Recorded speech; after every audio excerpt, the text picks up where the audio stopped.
जय श्री कृष्णा। जेएमडी ज्ञान वर्षा में आप सभी प्रियजनों का स्वागत है। दोस्तों, आज हम जानते हैं सतोगुण, तमोगुण और रजोगुण के बारे में। ये तीनों गुण हमारे जीवन से जुड़े हैं, तो आइए इनके बारे में हम जानते हैं। श्री कृष्ण भगवान अर्जुन जी से कहते हैं, हे अर्जुन, सतोगुण, रजोगुण और तमोगुण ये तीन गुण हैं।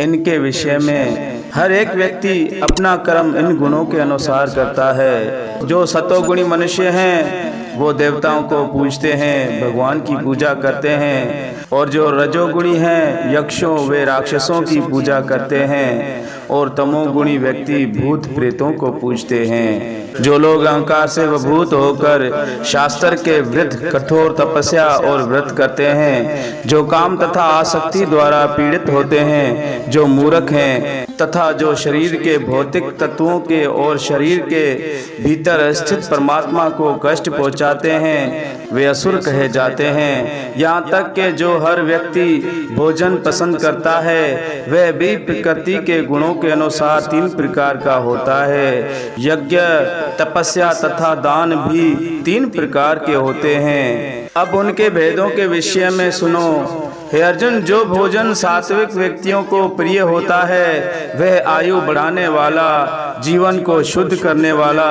तथा बल, स्वास्थ्य, सुख प्रदान करने वाला होता है। जो भोजन नमकीन, खट्टे, चटपटे, गरम और जो जलन उत्पन्न करने वाले भोजन होते हैं, ऐसे भोजन रजोगुणी मनुष्य को प्रिय होते हैं। ऐसे भोजन दुख, शोक तथा रोग उत्पन्न करने वाले होते हैं।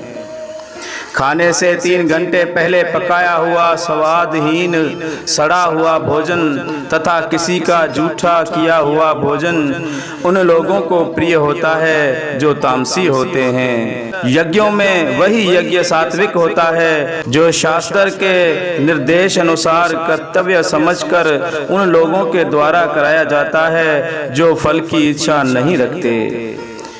लेकिन हे अर्जुन, जो यज्ञ किसी भौतिक लाभ के लिए या गर्भवश किया जाता है उसे तुम राजसी यज्ञ जानो।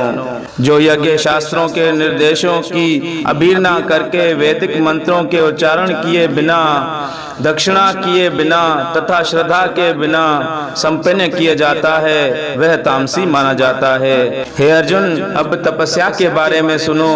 परमेश्वर, ब्राह्मणों, गुरु, माता पिता जैसे गुरुजनों की पूजा करना तथा पवित्रता, सरलता, ब्रह्मचर्य ही शारीरिक तपस्या है, यानी मनुष्य के शरीर की तपस्या है। सच बोले जाने वाले वचन, मन को भाने वाली वाणी, ऐसे बोल जो किसी अन्य व्यक्ति को बुरे ना लगे, मीठी वाणी, ईश्वर के गुणों को गाना, मधुर वाणी बोलना, यही वाणी की तपस्या है। अब मन की तपस्या सुनो। हर वक्त संतुष्ट रहना, सरलता, गंभीरता, आत्म संयम, भगवान में लीन रहना एवं जीवन की शुद्धि, ये मन की तपस्या है। भौतिक लाभ की इच्छा करने वाले तथा केवल परमेश्वर में प्रवृत्त मनुष्य द्वारा दिव्य श्रद्धा से संपन्न ये 3 प्रकार की तपस्या सात्विक तपस्या कहलाती है। जो तपस्या दंभ पूर्वक तथा समान सत्कार एवं पूजा कराने के लिए संपन्न की जाती है वह राजसी कहलाती है। ये ना तो स्थायी होती है और ना ही शाश्वत होती है। मूर्खतावश आत्मा पीड़ित के लिए या किसी को नष्ट करने या हानि पहुंचाने के लिए तपस्या की जाती है वह तामसी कहलाती है। अब दान के विषय में सुनो। जो दान कर्तव्य समझकर किसी आशा के बिना किसी योग्य